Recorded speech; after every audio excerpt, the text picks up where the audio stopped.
Здравствуйте, в эфире «Актуальное интервью», в студии Евгений Баженко. Сегодня в Якутске начинается фестиваль японской культуры «Мацури», который организован при поддержке Генерального консульства Японии в Хабаровске.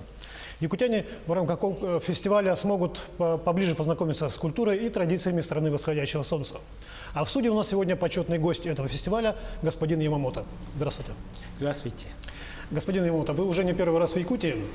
Раньше приходилось бывать в морозы, зимой?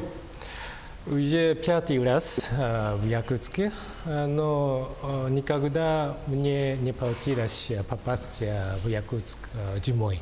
Только весной, летом. А хотелось бы попасть зимой посмотреть? Да, один раз я хочу попробовать.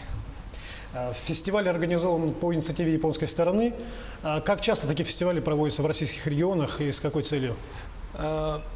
Первый Мацури прошел 3 года тому назад, в 2015 году. И ежегодно мы проводим это мероприятие. Но только в начале только в Хабаровске.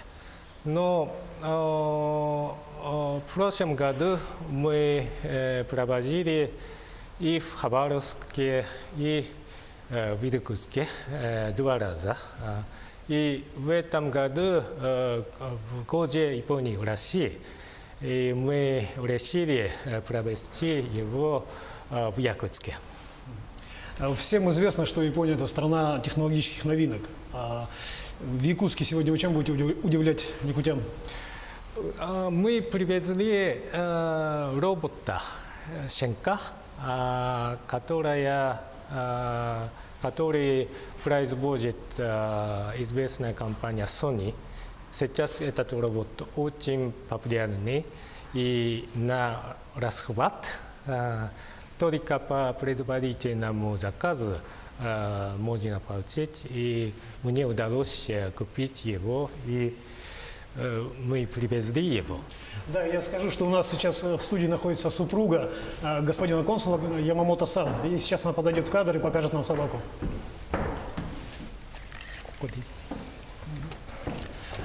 Что умеет ваша собака? Сидеть, лапу дает и иногда танцует. У нее имя есть, у нее, вы как-то ее назвали? Его зовут Таро. Да. Это типичное имя Маричка в Японии. А вот вы говорили, что она вроде бы боится высоты перед Да, эфиром. но я смотрю, ничего. Короткое время можно. Да. А сколько вообще производится таких собак в Японии? Уже Sony продала больше 10 тысяч. Но так как это очень сложная машина, занимает много времени собирать части. Поэтому производство очень медленно. Ну, совсем высоты перестал бояться. А как давно, с какого года они производятся в Японии? В январе этого года они начали продать. Значит, совсем новая технология. Нет, а еще раньше производили, вот насколько мы знаем, потом приостановлено было производство. Да. С чем это связано? В 1999 году первый Айбо они начали продавать. Но потом в 2006 году они перестали продавать, потому что компания была в очень плохом состоянии.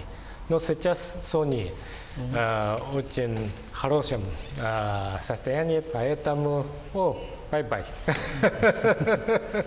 А насколько популярна в Японии эта собачка? Люди очень любят, поэтому есть иногда новости передаются о том, что когда Айбо не в порядке и невозможно ремонтировать, они похороняют. Да, буддийская церемония похорон производится. Понятно. Ну, наверное, это недешево стоит такая собака. Кто может себе позволить? Сейчас 2000 американских долларов, но раньше первая айбол стоила 5000, поэтому подешевле. Она производится только, вернее, только в Японии можно ее купить или на экспорт? Пока только в Японии, но Sony хочет продавать его в Америке, в России, везде. То есть экспорт планируется Да, со да. временем? А мы можем попросить ее нас сфотографировать? Да, можно. 写真を撮って。太郎、写真を撮って。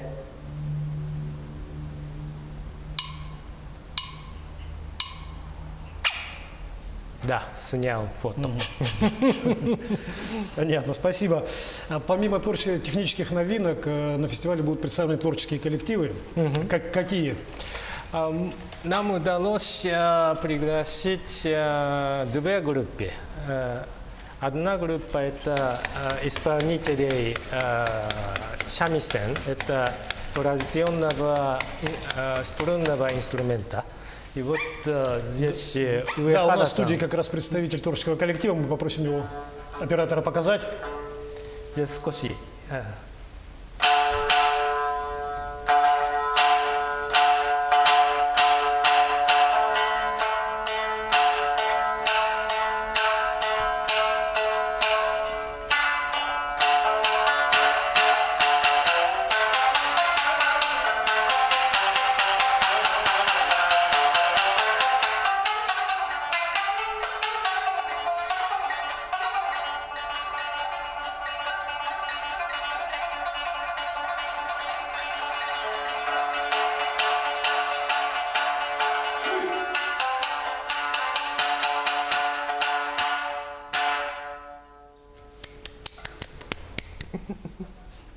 Спасибо.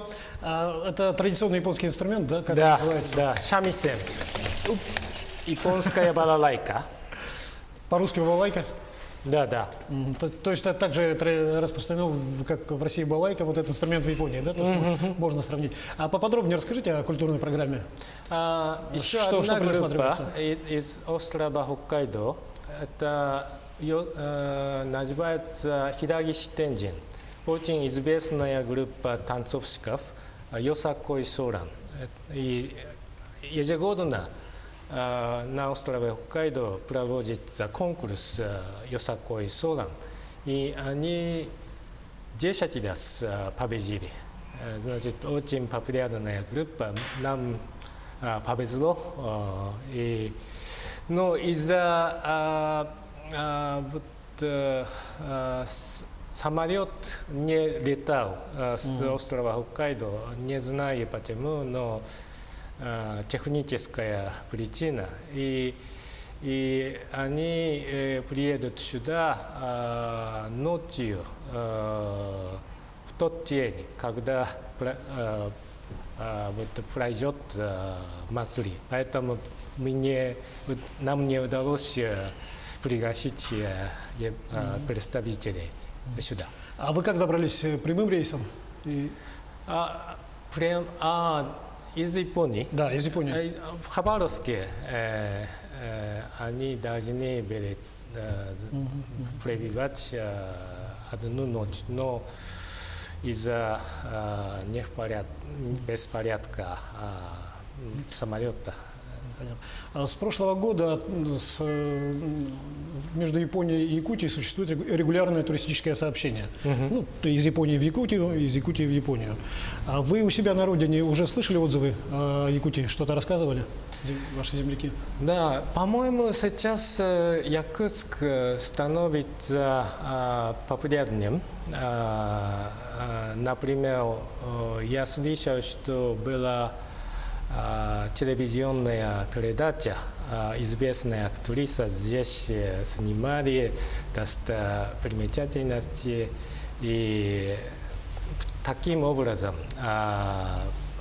популярность поднимается. То есть интерес есть к Якутии, хотелось бы посмотреть. Да. А скажите, пожалуйста, как, на ваш взгляд, должны развиваться туристические маршруты? Вот что бы вы порекомендовали нашим туристическим компаниям, на что обратить внимание у вас при формировании маршрутов, построении? Да, здесь, например, Мамонт, музей мамонтов. По-моему, большинство японцев интересуется таким музеем. И Ленские столба, наследие человечества ЮНЕСКО. И здесь очень уникальная кухня. Холод, наверное, интересует. Вот вы тоже хотите посмотреть зимой приехать. А в музее вечной мерзлоты вы бывали уже? Я был там, да. Как ваше впечатление? Интересно. Никогда не видел такое. А вот идея клонирования мамонта в Японии, она популярна? Да. Я помню, что в 2008 году, когда состоялась экспо в префектуре Айчи, в центре экспо был павильон мамонта из Якутска. А как вы считаете, почему вот так популярна идея клонирования в Японии? Это вот из-за технического совершенства или все-таки какой-то другой интерес есть? Понимаете, для японцев Республика Саха пока мало кто знает о ней, поэтому вот типа приключения, понимаете, очень холодно, и там мамонты и так далее. Экстремальность, экзотика. Да.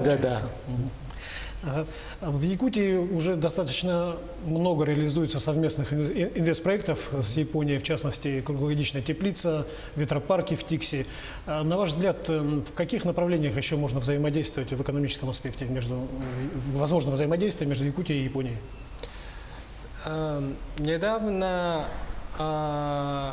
японская компания построила завод, который перерабатывает, сгораживает отходы, медицинские отходы.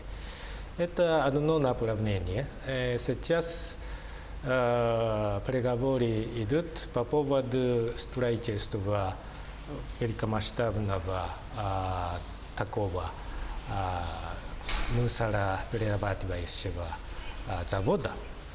И еще один проект – это Кавасаки Жуко, когенератор, это газотурбина, с очень высокой эффективностью. И этот проект уже feasibility study идет, и если финансирование проблема финансирования решена, по-моему, проект будет реализован. Спасибо. Хорошо, спасибо. Желаем, чтобы ваш фестиваль прошел успешно, чтобы всем все понравилось, вы остались довольны. Мы будем надеяться на то, что отношения между Якутией и Японией будут успешно развиваться и в дальнейшем. Спасибо, что пришли к нам. Всего доброго. Я напомню, что у нас в студии был господин Ямамото, почетный гость на фестивале японской культуры. На этом все. Оставайтесь с нами на Якутия 24.